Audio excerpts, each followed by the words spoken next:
이준석 전 대표가 국민의힘을 상대로 낸 가처분 신청 모두 받아들이지 않았습니다. 법원은 국민의힘이 정진석 비대위 체제로 전환하는 과정에 아무런 문제가 없다면서 가처분 신청을 기각하거나 각하를 했습니다. 자, 이와 함께 국민의힘 윤리위는 이 전 대표에 대해서 당원권 정지 1년의 추가 징계까지 내렸습니다. 자, 가처분 결과 또 윤리위의 추가 징계 이준석 전 대표 측은 어떻게 해석하고 있는지 신인규 국민의힘 바로 세우기 대표 모시고 이야기 나눠보겠습니다. 안녕하십니까? 네, 안녕하십니까. 국파세의 신인규입니다. 네, 이준석 전 대표 측이라고 제가 표현을 했는데 그렇게 표현해도 됩니까?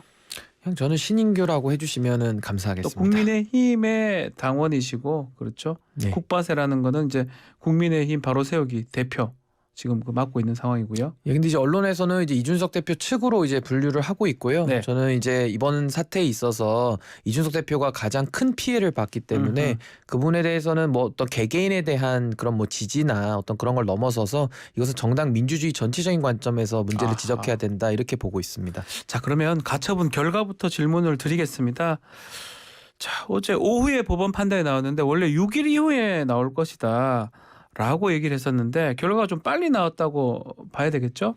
저는 그 윤리위가 사실은 그 가처분에서 결과가 좀 네. 안 좋을 것을 예상을 하면서 이제는 신청인 적격을 가지고서 다투는 과정에서 이게 나온 것이었거든요. 예. 그래서 저는 시점 자체는 윤리위 전에 오히려 재판부가 낼 가능성이 높다라고 저는 봤습니다. 그래서 오히려 이 가처분의 결정에 대해서 아무도 다툴 수 없도록 재판부가 만들 거라고 생각을 했고요. 네. 뭐 결론 자체는 저는 인용으로 생각을 했습니다만은 아하. 좀 어제는 의외로 그래도 기각이 나와가지고 저는 처음에 조금은 당황은 했었습니다. 지금 말씀하신 것처럼 뭐 같은 재판부이기도 하고 이래서 인용을 예상하는 분들이 좀 많았던 것 같은데 어쨌든 간에 모두 기각하거나 각하 결정을 내렸습니다. 예상을 좀 못했다 이 말씀이시네요. 예, 저는 우선은 사법부의 결정이기 때문에 네. 이것은 독립된 재판부를 존중하는 것이 마땅하고요. 제가 사실 뭐 잘했다 잘못했다 이렇게 얘기하는 것은 매우 부적절하다라고 저는 원칙적으로 생각을 합니다. 네. 다만 이제 정당 민주주의 침해라는 문제가 그러면 해결됐느냐라는 측면에서는 여전히 정당 민주주의 침해 문제는 남아 있고요. 그리고 이제 그것은 바로 헌법 침해와도 연결이 되기 때문에 이런 헌법적 차원에서는 다소 조금은 문제가 남아있는 그런 결정으로 저는 평가는 하고 싶습니다. 법원 판결은 존중하지만 헌법이라는 정당 제도의 헌법이라는 취지에 봤을 때는 조금 아쉽다. 뭐 이 말씀을 해석하면 됩니까? 이제 그 부분은 이제 사실 재판부가 할 수 있는 영역은 아니고요. 그런 정당 민주주의를 세워나가고 이제 헌법을 지키는 문제는 사실 당원들 내지는 국민들에게 남겨진 책임이기 때문에 저는 이제 사법부의 이번 결정을 통해서 1차 결정 때와는 조금 모순된 부분은 분명히 있습니다. 그렇죠. 왜냐하면 같은 재판부기 때문에 네. 뭐 그런 비판은 양쪽으로 또 받을 수는 있는데 저는 그 재판부가 나름대로 고심을 했다고 보고요. 뭐 이 결정에 대해서 저는 존중하고 남은 몫은 당원들과 국민들이 이어받아서 고쳐나가야 된다. 좀 그렇게 봅니다. 그 부분이거든요. 지난 8월에 1차 비대위 또 지금 비대위 같은 재판부 같은 판사가 판단을 내렸는데 판단이 달라진 결정적 이유는 어떤 게 있을까요? 우선은 이것이 사실 일반 사건과는 다르지 않습니까? 아무래도 정치적 사건이고 또 집권 여당의 지도 체제를 결정하는 상당히 중요한 사건이었던 건 사실이고요. 아무래도 재판부에서 1차 결정 때는 이제 정당 민주주의, 헌법까지도 언급을 하면서 이것은 갈 수 없다. 네. 이런 비대위는 무효다. 이런 식으로 했었는데 그 국민의힘에서 나온 반응들을 기억해 보시면은 재판부에 대해서 모욕적 언사도 했었고 또 현직 비대위원장께서는 선 넘지 말라라고 겁박까지 했습니다. 그래서 네. 마지막에는 윤리위를 통해 가지고 징계로서 신청인까지 날리면서 결국은 이 재판에 대해서 사실은 그 판을 엎으려는 움직임들이 많았고요. 마지막에는 전주혜 비대위원 같은 경우는 판사에 대해서 본인이 네. 같은 학교를 나왔다는 이유로 기피 신청까지 하면서 좀 납득하기 어려웠던 게 본인한테 유리한 건데 그걸 기피를 했어요. 그러니까요. 그래서 예. 공문까지 보내고 이렇게 했기 때문에 저는 사법부가 상당한 압박감은 느꼈으리라고 저는 보고요. 예. 그럼에도 불구하고 저는 재판부의 결정에 대해서는 정치인이 왈가왈부하는 것은 부적절하다는 것을 늘 저는 소신으로 갖고 왔기 때문에 이 부분에 대해서 저는 뭐 더 평가하고 싶지는 않고 이제 아까 말씀드린 대로 헌법의 문제 그리고 네. 1차 결정과 지금의 결정은 다소 모순되는 부분은 문제로 남아 있다. 저는 이 정도만 평가를 하고 싶습니다. 그 뭐 판결문이나 결정문을 봤을 때는 당원이 이제 바뀌었다. 당원 개정이 됐다. 이렇게 이게 핵심적 이유로 보이긴 하더라고요. 근데 그 부분에 대해서는 제가 아까 정당 민주주의라는 헌법 가치 예. 문제가 남아 있다라고 했는데 1차 때 보시면요. 결국은 당 대표에 대해서 해임 권한이 없습니다. 그리고 그 당 대표에 대해서는 이준석 개인이 아니라 이준석 대표를 선출한 당원들과 전 국민의 뜻이 그 안에 담겨 있는 것이거든요. 네. 그런데 그것에 대해서 당원 소환제라고 하는 그런 당원의 적법하게 규정된 절차를 의하지 않고 윤리를 통해서 사실상 감정 징계를 하고 그걸 통해 가지고 처음에는 비상이 아니라고 했다가 네. 또 비상이라고 했다가 또 그것도 법원에서 안 되니까는 법을 바꿔서 당헌을 다시 바꿔서. 또 비상을 네. 규정해 가지고 가는 식으로 갔기 때문에 결과적으로 정당 민주주의가 훼손됐다라는 문제는 아무것도 해결된 게 없습니다. 전체적으로는 정당 민주주의가 훼손된 것 같다라는 게 우리 신 대표 생각이시네요. 그것은 1차 결정문에서도 인정했던 바고요. 네. 오히려 당원 당규를 바꿔서 사법부의 결정까지도 뒤집으려고 하는 아하. 사실은 혹을 하나 달고 있다가 혹을 2개 달고 간 격이거든요. 예. 근데 거기에 대해서는 오히려 정당의 자율권을 인정하면서 이것을 용인했다는 것은 앞으로 저는 이 사례가 굉장히 나쁘게 저는 당에 작용할 가능성이 높다고 보고요. 이런 식으로 법을 그 권력의 입맛에 맞게 개정하는 것을 통해서 본인들의 뜻을 이룬다는 것은 앞으로 두고두고 국민의힘에 커다란 부담이 될 것이다. 저는 그렇게 봅니다. 그 부분이 그 부분인 거죠. 정당의 의사결정 과정에 이 법원은 관여하기 어렵다. 정당 결정 존중한다. 그 부분이 지금 말했던 건 정당의 법, 당원이나 당규를 바꿨을 때 그것까지 관여할 수는 없다는 게 법원의 취지 같긴 해요. 그러니까 이제 정당의 자율권을 말하자면은 사실 1차 때도 그러면 정당의 자율권으로 그럼 개입을 안 했어야 된다는 1차, 비판을 이제 예. 또 받을 수밖에 없다는 게 제가 설명드린 그 모순점의 핵심이고요. 네. 결국은 이 당원 당규를 보시면은 의도된 비상이라고 재판부가 규정했던 상황을 의도된 규범으로 만든 겁니다. 의도된 규범으로 만들었다. 그렇습니다. 예. 사후적으로. 사후적으로. 네, 그래서 이게 예. 입법 원리에 맞지는 않거든요. 그래서 전 이게 안 좋은 선례로 남을 걸 우려하는 것이고. 나중에 만약 이게 맞다면 뭔가 잘못되면 계속 당원을 바꾸고 당규를 바꾸고 이렇게 할 수 있다 이 그러니까 그게 말씀이시네요. 나쁜 관행으로 남을 수도 있지만은 저는 더 심각한 문제는 이 당원을 보시면요. 최고위원 4명만 사퇴해도 이제는 비상으로 규정하게 네. 돼 있습니다.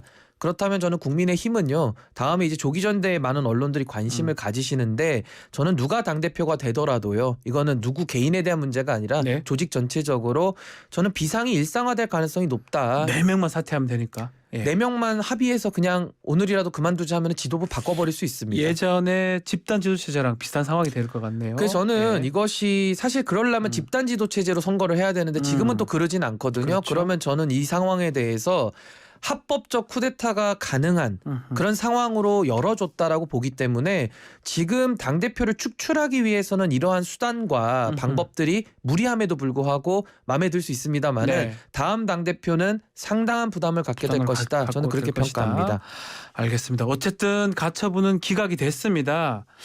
이준석 전 대표하고 혹시 연락을 좀 해보셨습니까? 저는 가처분만 나오면요. 제가 방송 특수를 누리기 때문에 굉장히 바쁘게 솔직히 지냈고요. 저도 전화를 어느 날 지난 가처분 때는 제가 한 20통 한 것 같은데요. 예. 연락이 안 됐었습니다. 뭐 예. 한두 분이 연락 오시는 건 아니기 네네네. 때문에 그래서 제가 그냥 문자 하나만 보내서 고생하셨다 문자만? 그렇게 네네. 남겨놨습니다. 혹시 뭐 답변은 아직은 안 왔습니다. 뭐 이준석 대표 입장 답변해보면 항상 답은 합니다.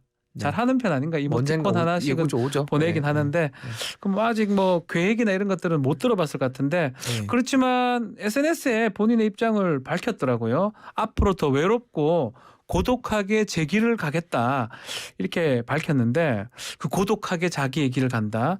혹시 또 법적인 어떤 이의 신청이나 이런 것들 가능성 있을까요? 근데 이제 그 정당에서 사실은 그 사법적 수단을 쓸 때 네. 이준석 대표가 할 때는 굉장히 비판했거든요. 근데 그 비판했던 분들이 본인들이 1차에서 패소했을 때는 가처분 이의도 했고 강제집행 정지도 했고 예. 다 했습니다. 심지어 항고도 했어요. 네, 맞아요. 그러니까 이제 내가 할 땐 되고 당신이 할 땐 안 된다 이제 이런 논리인데 전 이준석 대표에 대해서도 그렇고 전 주호영 대표에 대해서도 비난하지 않았습니다. 왜냐하면 그건 개인의 다 권리거든요. 네네. 그래서 이 사안도 이준석 대표의 권리이기 때문에 본인이 판단할 문제이고 제 개인적인 생각은 이제 정치적 사건이라고 아까 밝히지 않았습니까? 그래서 이 사건에 대해서는 재판부가 이미 입장을 냈기 때문에 뭐 크게 실익은 없을 것이다. 저는 좀 회의적으로 바라보고 있습니다. 이준석 대표 앞으로 행보 어떤 예측이 되나요?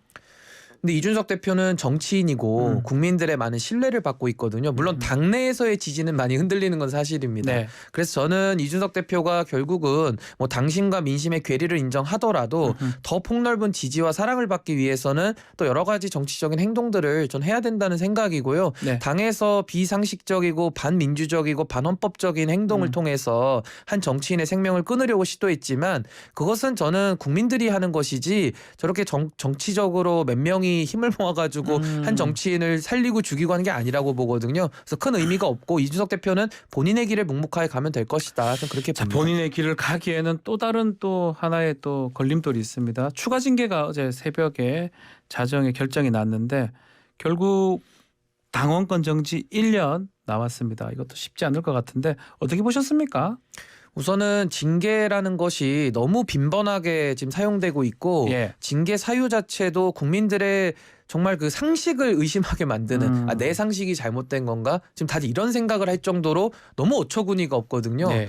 그래서 저는 이번 징계에 대해서는 사실상 이건 뭐 감정 징계를 넘어서 이건 적반하장 징계다. 아, 적반하장 징계다. 네, 저는 그렇게 봅니다. 예. 왜냐하면 정치적 표현의 자유를 가지고서 지금 이제 징계를 했는데요. 예. 뭐 그 부분에 대한 비판은 제가 굳이 안 해도 그냥 국민들이 동의를 못할 겁니다. 최근에 뭐 윤석열차 사건도 있었고 여러 가지 표현의 자유에 대한 제약이 있었는데 이걸 가지고 이제 상대 정치인에 대한 발언까지 규제하겠다. 이렇게 나오면 정치인을 이제 말로 못하면은 뭐 어떻게 해야 됩니까? 말로 네. 안 하면 저는 다른 방법은 떠오르지가 않거든요. 거기다가 또 가처분을 건 걸 가지고서 징계 사유로 삼았던데. 저도 그러면 법적으로 본인의 권리 주장을 못하는 거 하면 안 되는 겁니다. 근데 그 안에 내용도 너무 이상해요. 그러니까 가처분을 했기 때문에 징계했다라는 것도 이상하지만 네. 그 안에 내용을 보면은 어떤 게 있습니까? 결정문에서 상임정국위가 뭐 절차적으로 하자가 없다라고 인정했는데 그걸 이준석 대표가 인지하면서도 또 걸었다. 그래서 가처분 건 게 괘씸하다 이런 얘기거든요. 예. 아니 근데 사법부의 결정을 부정하고 당원 당규를 바꿔서 엉뚱한 짓을 한 분들이 본인들이신데 자신들이 엉뚱한 짓을 하고 그 엉뚱한 짓에 대해서 N차 가처분에 들어간 거에 대해 가지고 또 징계를 삼는단 말입니다. 그럼 여기에 대해서는 아니 때린 사람이 잘못한 건데 때려놓고서 아니 병원에 갔으니까 너는 또 맞아야 된다. 아하. 이건 저는 상식을 넘어서서요. 이건 정말 징계를 위한 징계라는 걸 우리가 다 알지 않습니까? 윤리위에 대해서 아무도 신뢰를 갖지 않을 거예요. 근데 이런 식으로 하는 것은 너무 뻔뻔하고 이건 권력에 대해서 너무나도 큰 맹종 아니냐. 전 이렇게 비판할 수밖에 없습니다. 그러니까 두 가지였어요.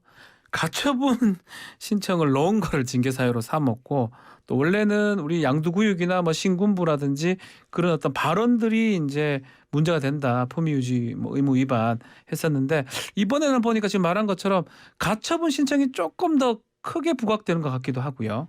그렇게 한 이유는 뭘까요? 이제 아무래도 발언을 가지고서 징계한다는 것이 상당한 부담으로 작용했을 거라고 저는 보고요. 본인들도 너무 엉뚱하다는 걸 스스로 알 거고요. 아니 가처분 신청에 대해서 그걸 넣는 게 더 이상하죠. 모든 국민은 뭐 일단 재판을 받을 권리가 있고 자유가 있는 것인데요. 근데 이제 헌법을 무시하기 때문에 그거는 뭐 지금 중요한 부분이 아니고 예. 뭐 둘 다 이상은 합니다 사실은. 네네. 근데 사실은 가처분 쪽에 좀 더 이제 무게를 둔 이유는 아무래도 발언에 대해서 최근에 대통령께서 1호 당원이신데 그거 그 비속어 사용 예. 논란이 있었기 때문에 아마 그런 부분도 좀 고려를 했다고 보고요. 아하. 뭐 이유 여야를 불문하고 뭐 정치인의 발언에 대해서 자꾸 이렇게 규제하려고 하는 것. 예를 들면 김성원 의원 같은 경우는 징계가 마땅하죠. 그것은 전 국민 지나가는 사람 누구를 붙들고 얘기해도 그 수해망언에 대해서는 이건 정말로 오히려 징계가 약하다 네. 이런 얘기가 많을 겁니다. 그런데 어떠한 일정한 정치적 견해 그리고 어떤 정치적 수사법에 있어서의 비유 근데 뭐 양두구육이 그렇게 나쁜 단어입니까? 거기에 대해서 뭐 개냐 계곡이냐 막 발작을 하는 부분도 있었고 발착이요? 그러니까 이제 발끈하는 거죠. 아, 발끈했던. 발작 버튼 눌린다고 요즘에 예, 그 많이 쓰는데 젊은 분들이 쓰는 용어죠. 예, 그래서 예. 그런 식으로 네. 반응을 민감하게 하는 것은 저는 이게 사실 국민의 상식과는 너무 동떨어졌다고 저는 생각을 합니다. 오히려 반응한 사람들이 잘못이지 그런 어떤 어쩌면 사자성어고 많이 쓰는 얘기긴 하잖아요. 썼던 사람한테 이렇게 징계를 묻는 것은 타당하지 않다 이 말씀이시네요. 아니면 교육 개혁을 해가지고 네. 그냥 중고등학교에서 사자성어를 이제 안 가르쳤으면 좋겠습니다. 왜냐면 이거를 징계받을 짓을 중고등학생들이 지금부터 학습을 해가지고 외우면 되겠습니까? 네, 알겠습니다. 자, 추가 징계가 1년이 나왔어요. 그러면 지난번 거하고 합치면 1년 6개월이 돼서 내년 1월 8일까지 징계가 되는 거예요. 그러니까 이제 2024년 1월 8일까지 됩니다. 총선은 2024년 4월 달이니까 총선 석 달 앞둔 시점에 당원권이 이제 풀리네요. 이 총선이 출마가 가능한 겁니까? 어떻게 봅니까? 그러니까 이제 그게 가능한지 여부가 네. 불확실하지 않습니까? 그걸 노린 징계라고 보는 것이 정확할 것 같습니다. 그러니까 아예 총선을 못 나가게 또 만들면은 예. 예를 들면 이제 1년 3개월을 할 수도 있지 않습니까? 예. 징계를. 근데 그렇게 안 한 이유는 총선 출마까지도 막으면은 비판을 받을 것이고 오히려 애매하게 한 3개월 전 정도에 풀어줌으로써 사실상 못 나가게 만들면서 비판은 안 받겠다라는 상당히 저는 이제 좀 계산을 한 그런 징계 아니냐 그렇게 보고 혹시 있습니다. 뭐 당비 납부 이런 거하고 연관성이 있는 겁니까? 당원권이 정지되면? 뭐 당원권 정지가 돼도 일단 기존에 납부한 게 있으니까 그건 뭐 인정은 할 것 상관없어요? 같은데요. 네. 뭐 지금 당비가 문제가 아니라 사실은 정치 생명을 끊어놓는 준비하기 문제가 어렵게 그 시간을 만든 것이다 이렇게 그렇죠. 보시는 당원으로서 겁니까? 활동을 전혀 할 수 없게 만들어 놓고 그러니까 예. 사실상 손발을 묶는 거고 결국은 정치 생명을 끊으려는 이제 그런 의도가 이제 완전히 드러난 걸로 보시면 될 것 같습니다. 알겠습니다. 자, 이러다 보니까 이게 발 묶기 전략 아니냐 이준석 대표의 그런 해석도 하고 있고 지금 신인규 대표도 그렇게 비슷하게 말씀을 하셨는데 탈당의 가능성 얘기가 계속 나오고 있어요. 이준석 대표. 혹시 뭐 그 부분은 좀 같이 얘기하거나 논의한 바가 있을까요?